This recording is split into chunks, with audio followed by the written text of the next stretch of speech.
सुप्रभात। आज इस वीडियो में सुदामा चरित कविता पढ़ा रहा हूँ। इस कविता का जो कुछ अंश है उसको पहले पहले वीडियो में हम भेज चुके हैं। दूसरे वीडियो में ये सुदामा चरित कविता का जो ये अंश है, जो 5वां पद्यांश है।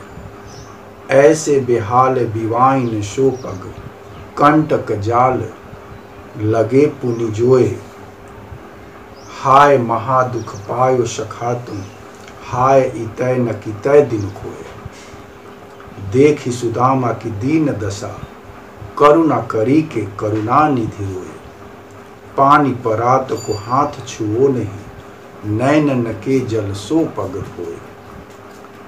सुदामा की स्थिति को जान करके, उनकी गरीबी की दशा को सुन करके श्री कृष्ण कहते हैं कि आप बहुत दुख में अपने जीवन को बिताए हैं। ये यहाँ पर आप महादुख को झेले हैं। उस सुदामा की स्थिति को, गरीबी की दशा को देखकर करुणा निधि की आंखों में आंसू बहने लगे। श्री कृष्ण की आंखों में आंसू आ गए। उनके पग को धोने के लिए पानी परात को नहीं छुए, पानी से भरे परात को नहीं छुए। उनके नयनन से भी, उनके नयनन के जो जल हैं, आँख से जो आंसू, उसी जल से वो धोने का काम किए। श्री कृष्ण को बहुत दुख हुआ सुदामा की स्थिति को सुन करके। कहते हैं वैसे ही राज समाज बने, गजबाजी घने, मन संभ्रम छायो, कैद हो पड़यो कहु मार्ग भूली, की फेरी कै मैं अब द्वार का आयो। मैं द्वारिका आया हूँ अपने दुखों का निवारण करने के लिए। हमारे मन में कुछ भ्रम है, संभ्रम है।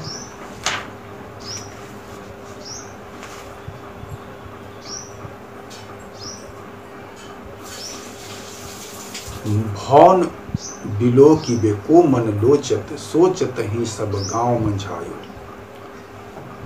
गांव मंझायो का अर्थ होता है गांव भर छान मारा। पूछत पाड़ फिरे सब सो पर, झोपड़ी को कहूँ खोज न पाए। श्री कृष्ण की कृपा से, करुणा निधि की कृपा से सुदामा की गरीबी दूर हुई। सुदामा अपने झोपड़ी को खोजने चले, अपने गांव की तरफ गए, तो वहाँ पर वो अपनी झोपड़ी को नहीं खोज पाए। क्यों नहीं खोज पाए? क्योंकि श्री कृष्ण की कृपा से उनकी झोपड़ी की जगह महल बन चुके थे और वहाँ पर उनका समाज श्री कृष्ण के जैसा, यानी राजा के जैसा उस गांव को दर्शाया गया है, उस गांव को बना दिया गया है। वहाँ पर हाथी घोड़ों का भी झुंड आ गया। तो कवि ने फिर आगे पंक्ति पद्यांश को लिखे। टूटी सी मड़ैया मेरी परी, हुतिया ही ठाव ठौर, तामय परो दुख काटो, कहाँ हेम धामरी। हेम धामरी यानी सोने के महल, यानी हमारी मड़ैया जो टूटी जो झोपड़ी थी वो तो यहीं पर स्थित। फिर वो झोपड़ी कहाँ गई? उसके जगह पर तो वो महल हो गया। जेवर जराओ तुम साजे सब अंग अंग, सखी सो है संग वह छूछी ती छामरी। जेवर से भरे हुए उनकी पत्नी, सारे अंग सजे हुए हैं। उनकी सखी सहेली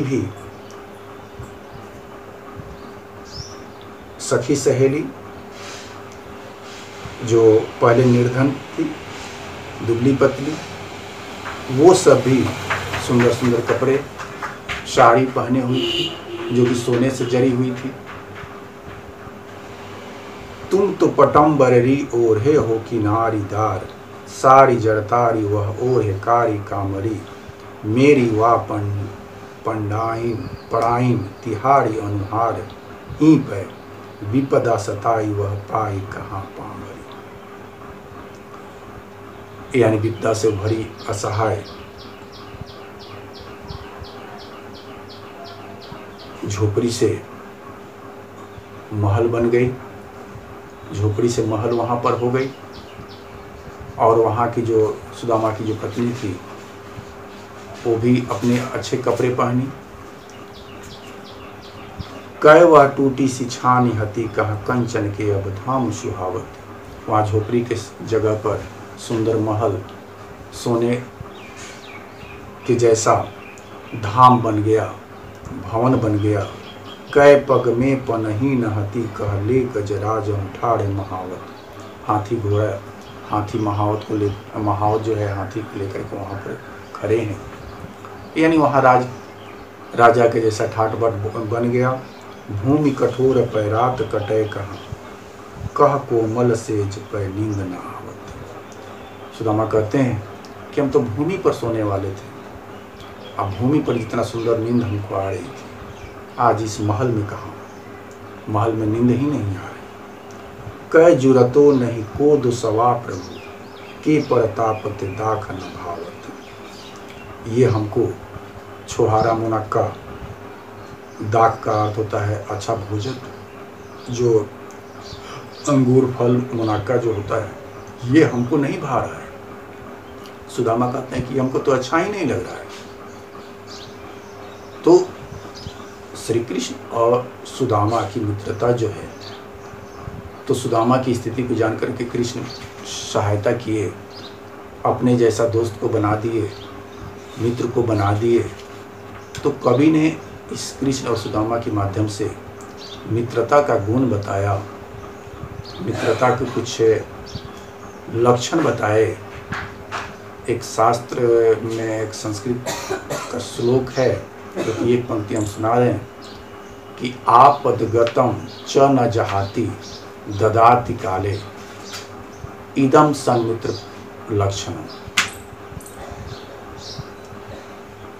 अर्थात आपत्ति के समय, दुख के समय जो मित्र सहायता करता है, उस समय साथ छोड़ता नहीं है, वही सच्चा मित्र होता है। तो यहाँ पर श्री कृष्ण ने सुदामा जी को सहायता करके, उनके दुख को जान करके उनका निवारण कर दिए, ये सच्चे मित्र का लक्षण है।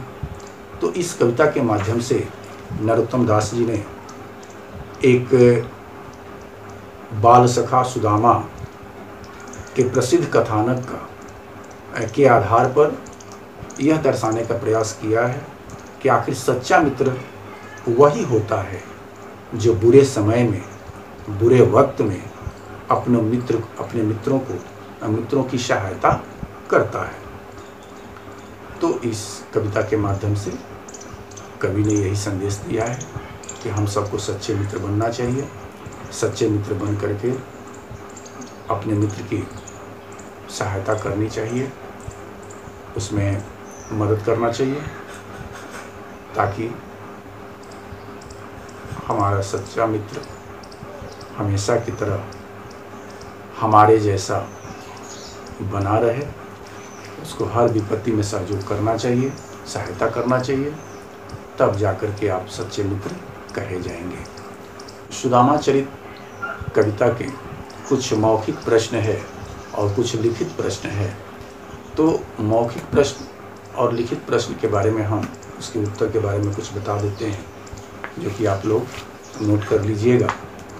पहला मौखिक प्रश्न में निम्नलिखित प्रश्नों के उत्तर दीजिए। तो निम्नलिखित प्रश्नों के उत्तर दीजिए। तो उसमें पहला प्रश्न है कि सुदामा चरित जो कविता है, उसमें सुदामा चरित में अनाथों का नाथ किसे कहा गया है? तो श्री कृष्ण को। दूसरा प्रश्न है, श्री कृष्ण ने सुदामा के पैर कैसे धोए थे? तो श्री कृष्ण ने सुदामा के पैर कैसे धोए थे? तो श्री कृष्ण ने सुदामा के पैर धोने के लिए अश्रु जल का प्रयोग किया, क्योंकि पानी भरे परात को तो वो छुए तक भी नहीं, और उसका प्रयोग अश्रु जल से, अश्रु पानी से, अश्रु जल से सुदामा के पैर को धोए। तीसरा प्रश्न है, सुदामा को देखकर द्वारिका के नागरिकों ने क्या किया? सुदामा को देखकर द्वारिका के नागरिकों ने क्या किया? तो जब सुदामा द्वारिका में गए हुए थे तो द्वारिका के जितने नागरिक देखे तो दौड़ करके उनको स्वागत किया। सभी लोगों ने उनसे पूछना चाहा और वो बताते गए कि श्री कृष्ण हमारे दोस्त मित्र हैं। तो सारे नागरिकों ने, द्वारिका के नागरिकों ने दौड़ करके स्वागत किए। चौथा प्रश्न है, द्वारिका पहुंचकर सुदामा की दृष्टि चकाचौंध क्यों हो गई थी? तो द्वारिका जब सुदामा पहुंचे तो वहां के महल को देखे, सोने की महल, बड़ी बड़ी इमारत को देखे तो उनकी दृष्टि जो है चकाचौंध हो गई कि हम कहाँ आ गए। श्री कृष्ण हमारे जो मित्र रहते हैं, इस गांव में रहते हैं, कितने सुंदर है। तो उनकी दृष्टि जो है चकाचौंध हो गई, बड़ी बड़ी इमारत, सोने की बनी भवन को देख करके। पांचवा प्रश्न है, अपने गांव लौटकर सुदामा ने क्या देखा? अपने गांव लौटकर सुदामा ने क्या देखा? तो जब सुदामा कृष्ण से मिल करके अपने घर लौटे तो वहाँ पर देखे कि हमारे झोपड़ी के जगह पर एक बड़ी सी इमारत खड़ी हो गई। तो झोपड़ी की जगह महल को देखे। उसके बाद लिखित प्रश्न है, तो लिखित प्रश्न में ग है, निम्नलिखित प्रश्नों के उत्तर लिखिए।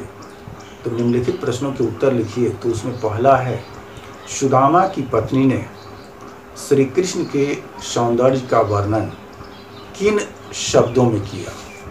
सुदामा की पत्नी ने श्री कृष्ण के सौंदर्य का वर्णन किन शब्दों में किया है?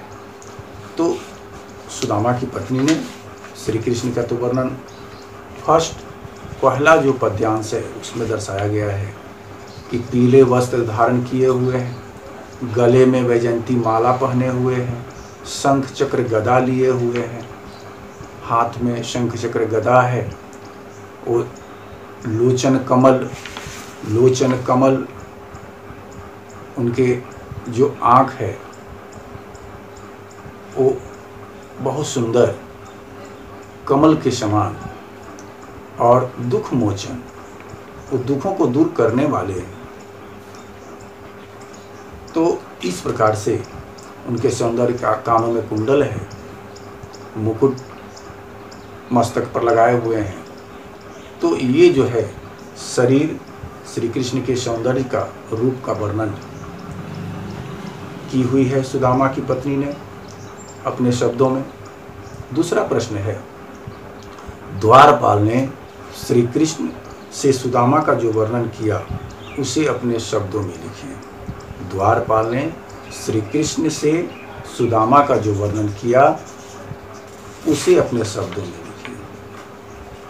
तो द्वारपाल ने जब सुदामा को देखा दरवाजे पर, द्वार पर, तो देखे कि वो पगड़ी बांधे हुए हैं, पगड़ी बांधे हुए, कुर्ता पहने हुए और फटी धोती, और उसी को लपेट करके दुपट्टे बना करके एक ब्राह्मण, एक दुर्बल ब्राह्मण आए हुए हैं। इस प्रकार से द्वारपाल ने श्री कृष्ण के सामने सुदामा का वर्णन किया है। तीसरा प्रश्न है, श्री कृष्ण अपने मित्र सुदामा से किस प्रकार मिले? तो श्री कृष्ण अपने मित्र सुदामा से गले लगे, उसके बाद दौड़ करके गए, गले उनसे लगे, आंसू जल बहने लगे, आंखों से आंसू गिरने लगे। चौथा प्रश्न है, अपने गांव लौटने पर सुदामा भ्रम में क्यों पड़ गए?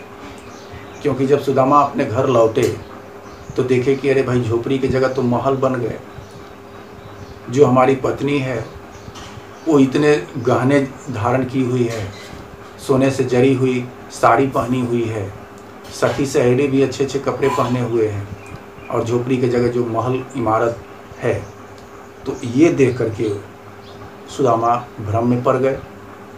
5वां प्रश्न है, गांव लौटने पर सुदामा अपनी पत्नी तक को पहचानने में धोखा खा गए। गांव लौटने पर सुदामा अपनी पत्नी तक को पहचानने में धोखा खा गए। क्यों?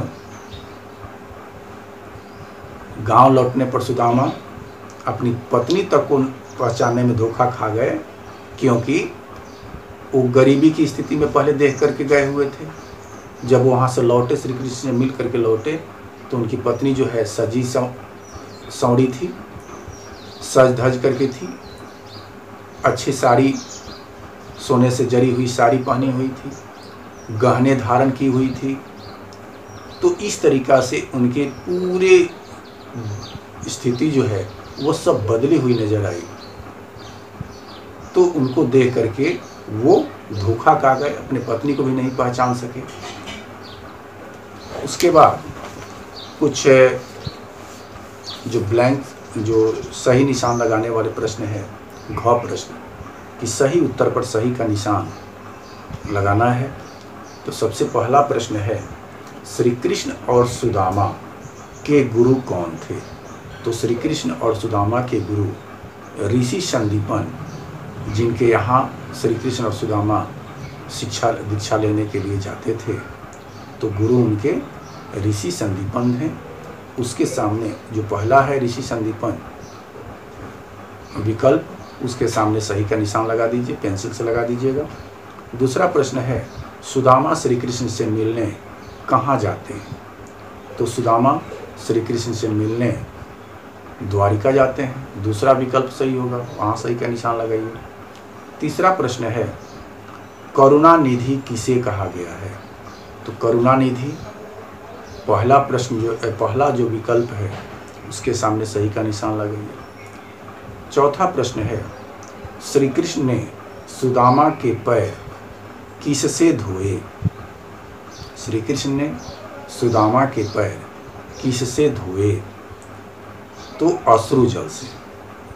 अश्रु जल से श्री कृष्ण ने सुदामा के पैर धोए।